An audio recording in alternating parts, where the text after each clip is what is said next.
खेल विभाग का माननीय अध्यक्ष महोदय 13 से 18 में सरकार। श्रीमती सेना पटेल जी प्लीज। अध्यक्ष महोदय धन्यवाद अध्यक्ष महोदय।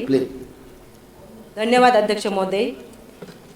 मैं आपके संरक्षण में प्रश्न क्रमांक बोलिए आप पहले। जी अध्यक्ष महोदय, माननीय मंत्री महोदय, मध्य प्रदेश राजपत्र असाधारण प्रकाशित सेना जी प्रश्न क्रमांक बोल के बैठिए 1 मिनट। प्रश्न क्रमांक आपका क्या है? 987 अध्यक्ष महोदय। 987 है। 987 है। माननीय मंत्री जी। माननीय अध्यक्ष जी, एक उत्तर सभा पटल पर रख दिया गया। हाँ, आप बोलिए सेना जी, अपना पूरक प्रश्न करिए।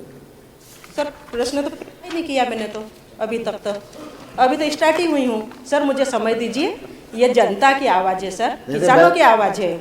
मैं समय ही दे रहा हूँ, मैंने मना थोड़ी किया आपको। जी माननीय मंत्री महोदय, मध्य प्रदेश राजपत्र असाधारण प्रकाशित दिनांक 15 नवंबर 2022 में प्रावधानित किया गया है। मेरे द्वारा पूछे गए प्रश्न के संदर्भ में माननीय मुख्यमंत्री महोदय द्वारा दिनांक 17 दिसंबर 2024 में जवाब अनुसार बताया गया कि जिला अलीराजपुर के अंतर्गत छोटी खट्टाली खनिज ब्लॉक रकबा 599.76 हेक्टेयर नीलामी की प्रक्रिया 9/7/2024 को की गई है, जिसमें कोल इंडिया लिमिटेड द्वारा 150.55% ज़्यादा बोली पर 20/7/2024 को दी गई। तो इस नीलामी में क्या ग्राम सभा की अनुमति क्यों नहीं ली गई? और इसके पश्चात पूर्व मुख्यमंत्री महोदय माननीय शिवराज सिंह जी चौहान द्वारा 2022 में पेशा एक्ट लागू किया गया था। मेरे द्वारा पूछे गए प्रश्न में माननीय मुख्यमंत्री जी द्वारा बता रहे हैं कि पेशा एक्ट की अनुमति प्राप्त किया जाना अनिवार्य नहीं है, एवं वर्तमान में माननीय पंचायत मंत्री जी आप बता रहे हैं कि पेशा एक्ट लागू है। तो दोनों के उत्तर में इतना डिफरेंस, इतनी विसंगतियाँ क्यों हैं? इसके बाद जिसका भी जवाब माना जाए, या पेशा एक्ट या पूर्व मुख्यमंत्री महोदय द्वारा लागू किया गया, या यह सही नहीं है। इस तरह से जवाब देकर हमें और हमारे आदिवासी किसान की जो जमीन छीनने का काम चल रहा है, मुझे इसका सही जवाब चाहिए। मुझे पूर्व मुख्यमंत्री जी का भी जवाब, मुझे वर्तमान मुख्यमंत्री का भी जवाब, और मुझे मंत्री महोदय का भी जवाब। इन तीनों में जितना भी जो डिफरेंस आ रहा है, उसमें मुझे एक बार क्लियर करके बताइए कि हमारी जमीन छीनने का जो अधिकार चल रहा है तो वो कौन से नियम के तहत चल रहा है? क्या पेशा एक्ट लागू है या नहीं है? अगर लागू है तो ग्राम सभा में क्यों नहीं पास किया गया? मैं ये जवाब जानना चाहती हूँ। सेना जी बैठिए, मंत्री को जवाब दें। माननीय मंत्री। माननीय अध्यक्ष महोदय, कई बार मुख्यमंत्री वर्तमान के हों या पूर्व के हों, मुख्यमंत्री का बयान कभी गलत होता नहीं है। पेशा एक्ट की कापी मेरे पास है। माननीय सदस्यों से चाहूँगा कि इसको जरूर पढ़ना चाहिए। एक बहुत अच्छा प्रावधान है जिसमें भारत सरकार ने और मध्य प्रदेश सरकार ने ऐतिहासिक काम किया है। लेकिन अध्याय 6 में खान और खनिज का प्रावधान है, जिसमें सिर्फ गौड़ खनिज को अधिकार है। यदि गौड़ खनिज की कोई भी प्रावधान है तो उसकी अनुमति ग्राम सभा के बगैर नहीं हो सकती, उनकी सहमति चाहिए। लेकिन उसकी भाषा भी अलग अलग है। काम है कि यदि आप पूर्व संरक्षण अनुज्ञप्ति या उत्खनन पट्टा आवंटन की प्रक्रिया प्रारंभ करते हैं तो उसके पूर्व ग्राम सभा की अनुमति लेनी होगी।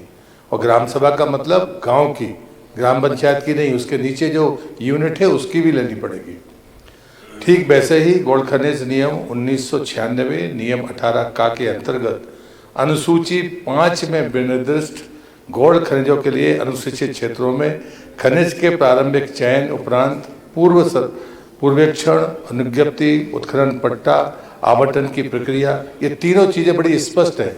और सूची 5 अगर आप पढ़ेंगे और उससे संबंधित कोई भी माइनिंग का काम अगर बगैर अनुमति का होगा तो वो पेशा नियम का उल्लंघन है। लेकिन ऐसा कोई भी एक भी उदाहरण नहीं है। आपने कोल माइंस की बात की है, वो गौड़ खनिज में नहीं आता।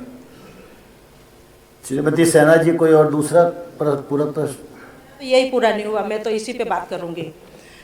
ये इन्हीं का जवाब है। हम गौड़ की भी अभी जानकारी नहीं ले रहे हम कोई। मुझे तो सिर्फ जमीन की, ये आपका माननीय महोदय, ये आप ही का जवाब आया है यहाँ पे, और जवाब में आपने कहा है कि विशिष्ट प्रपत्र के अनुसार पेशा नियम में प्रावधान अनुसार ग्राम सभा का प्रस्ताव पारित कर ही किया जा रहा है, पारित किया जा रहा है, लेकिन जिसका झाबुआ, बड़वानी, रेत, गिट्टी, बॉक्साइट, डोलोमाइट की नीलामी नहीं हुई है। हम नहीं पूछ रहे डोलोमाइट की, ये नहीं पूछ रहे। धार की जानकारी पुस्तकालय में रखी गई विशिष्ट के प्रपत्र के अनुसार है। जी नहीं, झाबुआ, धार, अलीराजपुर एवं बड़वानी जिले में पेशा एक्ट कानून के प्रावधान लागू दिनांक के उपरांत कोई नई शराब दुकान नहीं खोली गई।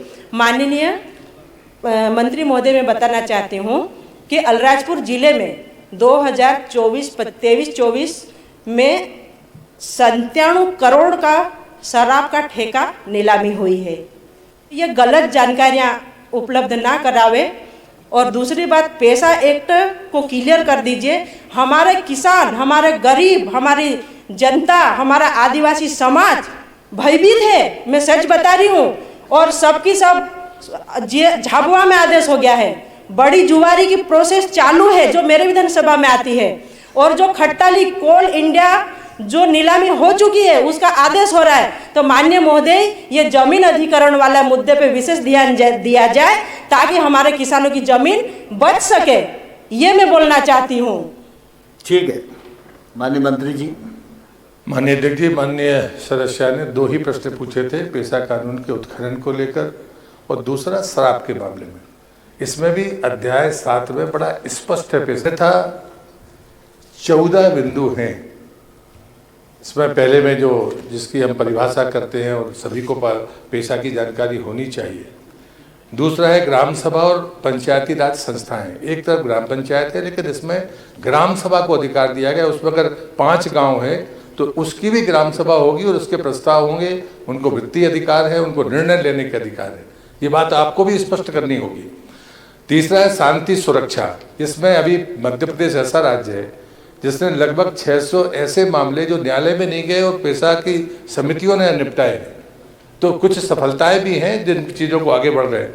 भूमि प्रबंधन, जल संसाधन, खान खनिज, मादक पदार्थ और नियंत्रण, इसके अलग से पैरा है। श्रम, इसका अलग से पैरा है। गौण वनोपज, इसके लिए अलग से पैरा है। बाजारों और मेलों का नियंत्रण, इसके लिए अलग से प्रावधान है। साहूकारी का प्रावधान अलग से है। और 12वें नंबर पर सामाजिक क्षेत्रों की संस्थाएं और कार्यकर्ताओं पर नियंत्रण, इसका विस्तार से उल्लेख हुआ है। 13 में अधिनियम और नियमों में संशोधन अगर कोई करना चाहता है तो वो ग्राम सभा है, उसका भी प्रस्ताव भेज सकती है, उसका प्रावधान है। और 14 है प्रकीर्णन। मुझे लगता है कि जब तक हम इसको पढ़ेंगे नहीं, हमको लगता है कि नहीं हमारे साथ तो अन्याय हो रहा है। मुझे लगता है कि पेशा को लेकर मैं 2 बातें बड़ी स्पष्ट और आपकी जानकारी के लिए सदन के लिए कहना चाहता हूँ कि पेशा कानून के तहत 20 जिले अध्यक्ष जी अनुसूचित हैं, जिसमें 6 पूरी तरह से और 14 आंशिक तौर पर है। 88 ट्राइबल ब्लॉक उसमें शामिल हैं। लेकिन इन 88 ट्राइबल ब्लॉक के बाहर अगर 1 लाख से ज़्यादा आदिवासियों की संख्या है तो भारत सरकार ने कहा उसके लिए भी नया ब्लॉक बनाया जाएगा। तो मुझे लगता है कि पेशा मोबिलाइजरों की संख्या, इतनी बड़ी संख्या में पेशा मोबिलाइजर काम कर रहे हैं, हमें उनकी तरफ से भी, जैसे हम चिंता कर रहे हैं, ये लोग भी चिंता कर रहे हैं।